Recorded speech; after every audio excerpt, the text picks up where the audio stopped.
دو مرتبہ حضرت ابو بکر نے وہ کام کیا ہے کہ ہر ورلڈلی وائز انسان یہ کہے گا کہ حماقت کی ہے، جس کے سامنے دنیا ہے۔ جب ہجرت کے لیے حضور تشریف لے جا رہے تھے، 40,000 درہم کا سرمایہ تھا، جبکہ حضرت ابو بکر ایمان لائے، مکے کے چوٹی کے تاجروں میں سے تھے، جو ملک تجار کہلاتے ہیں۔ لیکن اب وہ روپیہ کہاں خرچ ہوا؟ بلال کو خریدا، روپیہ دے کے خریدا یا ویسے خرید لیا؟ آزاد کر دیا۔ ابو فقی کو خریدا، آزاد کر دیا۔ 6 ہیں غلام اور کنیزیں محمد الرسول اللہ پر ایمان لانے والے، جن کو ابو بکر نے اپنے پیسے سے خریدا اور آزاد کیا۔ یہ روپیہ تو پگھل رہا ہے نا اب، جو تھوڑی بہت پونجی رہ گئی ہے۔ تو جب حضرت حضور ہجرت کے لیے تشریف لے جا رہے، وہ ساری پونجی اپنے ساتھ لے گئے، گھر والوں کو چھوڑ کر گئے۔ بوڑھا باپ اندھا ابو قحافہ، بعد میں وہ بھی ایمان لے آئے۔ اور یہ ابو بکر ہیں کہ جن کی 3 نسلیں ایک وقت میں موجود تھی مسلمانوں کی۔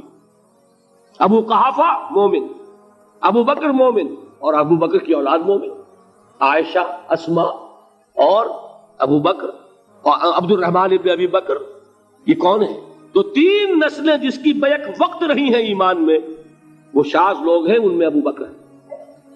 لیکن یہ کہ اس وقت تک ابو قحافہ ایمان نہیں لائے تھے، والد نابینا تھے، تو والد ہے، بیٹیاں ہیں، حضرت عائشہ، حضرت اسما، حضرت رضی اللہ تعالیٰ عنہما، بیوی ہے، کچھ نہیں چھوڑ کے گئے، ایک پیسہ۔ جب باپ کو معلوم ہوا بیٹا چلا گیا محمد کے ساتھ صلی اللہ علیہ وسلم، سخت غصے میں ہے، پیچ و تاب میں ہے۔ اب ہمارا کون والی وارث ہوگا؟ کون ہے ہماری خبر گیری کرنے والا؟ بیٹیوں سے پوتیوں سے اپنے پوچھتے کچھ چھوڑ کے بھی گیا کہ نہیں؟ ان کا ہاں ابا جان۔ کیا کیا انہوں نے؟ کبھی پڑھے ہیں واقعات؟ کچھ کنکر روڑے لیے، ایک کپڑے میں پوٹلی بنائی اور اندھے دادا کا ہاتھ اوپر پھروایا، دیکھیے دادا جان یہ چھوڑ گئے ہیں، یہ مال ہے، یہ سونے اور چاندی کے سکے ہیں، ابا جان ہمیں ایسے نہیں چھوڑ کر گئے۔ واقعہ کیا ہے کہ ایک پیسہ نہیں چھوڑا ابو بکر نے گھر والوں کے لیے، سب کچھ لے گئے کہ کیا پتا محمد کے ساتھ جا رہا ہوں، کس وقت کیا ضرورت پیش آ جائے صلی اللہ علیہ وسلم۔ تو یہ کوئی عقل مندی کی بات ہے؟ اپنے غریبانوں میں جھانکی، آپ یہ عقل مندی کریں گے؟ کہیں چاہے نہ، یہ بات دوسری ہے، لیکن یہ کہ اس کو کون ہم میں سے عقل مندی کہے گا؟ اسی طریقے سے جب غزوہ تبوک کا وقت آیا ہے، وہ واقعہ تو بہت مشہور ہے۔ حضرت عمر فرماتے ہیں کہ اس زمانے میں میرے پاس اتفاقاً پیسہ بہت تھا، میں نے یہ سوچا دل میں کہ اس مرحلے پر تو میں ابو بکر سے بازی لے جاؤں گا۔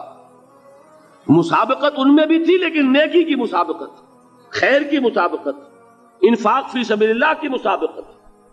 تو میں نے سوچا کہ میں بازی لے جاؤں گا۔ میں نے کیا کیا، کل دولت جو تھی اس کے 2 حصے کیے، ایک حصہ گھر رکھا اور ایک لا کے حضور کی خدمت میں پیش کر دیا۔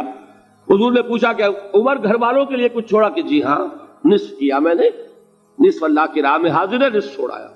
ٹھیک ہے، اب وہ آئے ابو بکر، پوچھا حضور نے ابو بکر گھر والوں کے لیے کچھ چھوڑا؟ کہ نہیں، صدیق کے لیے ہے خدا کا رسول، بس گھر میں اللہ اور اس کے رسول کے نام کے سوا کچھ نہیں چھوڑا۔ یہی ہے نا، پروانے کو چراغ ہے، بلبل کو پھول، بس، اور صدیق کے لیے ہے خدا کا رسول، بس، مجھے گھر والوں کے لیے کچھ نہیں چاہیے۔ یہ کام جو ہے، تو یہ جن کا ہم اس وقت ذکر پڑھ رہے ہیں منافقین، ان کے نزدیک حماقت تھی یا عقل مندی تھی؟ یہ سمجھداری تھی یا بے وقوفی تھی؟ وہ ہے جو بات کہہ رہے ہیں کہ جب ان سے کہا جاتا ہے ایمان لاؤ بھلے لوگوں کی طرح جیسے دوسرے لوگ ایمان لائے ہیں، تو کیا کہتے ہیں؟ انؤمن کما آمن السفہاء الا انہم ہم السفہاء ولکن لا یعلمون۔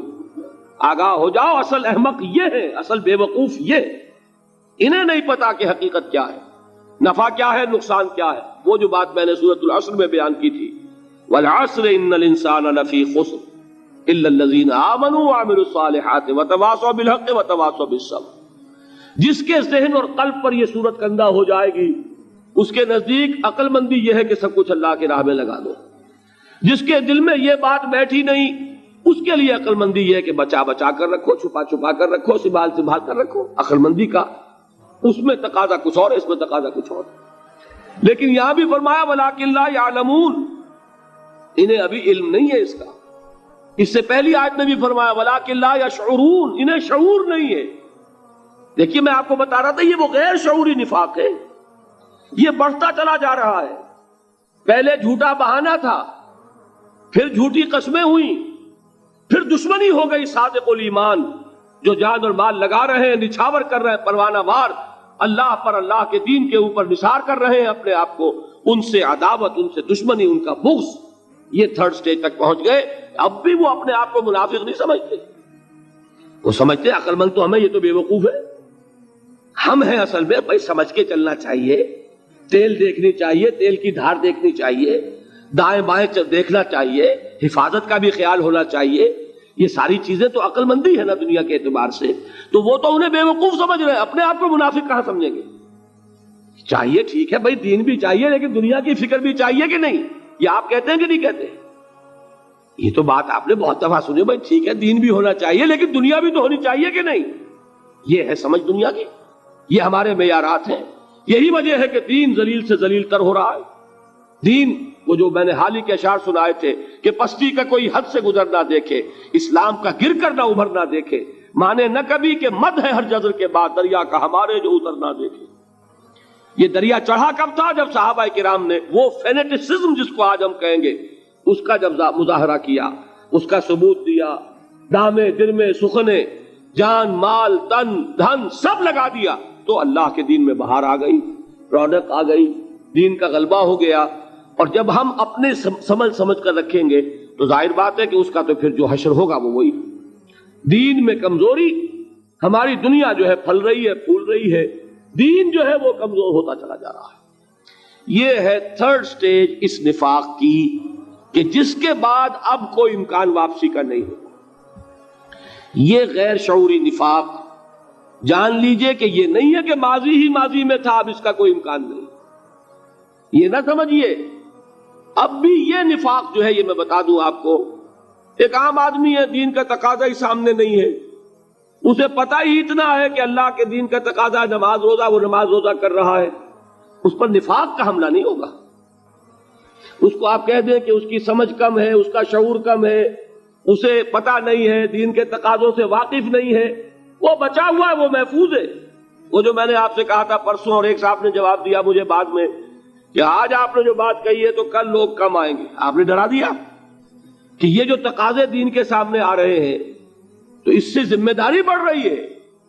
اب جس نے سمجھ لیا ہے پھر پیچھے رہے وہ نفاق کے خطرے میں ہے، جسے سمجھ ہی نہیں ہے وہ پھر بھی کوئی نہ کوئی عذر پیش کر سکے گا کہ اللہ ان مولویوں سے پوچھ جنہوں نے ہمیں بتایا نہیں، انہوں نے تو دین کے تقاضے ہمیں یہ بتائے نہیں، انہوں نے تو ہمیں نور اور بشر میں چکر دے کے لڑائے رکھا، ان سے پوچھ. اصل جو مجرم جو ہے وہ یہ ہے.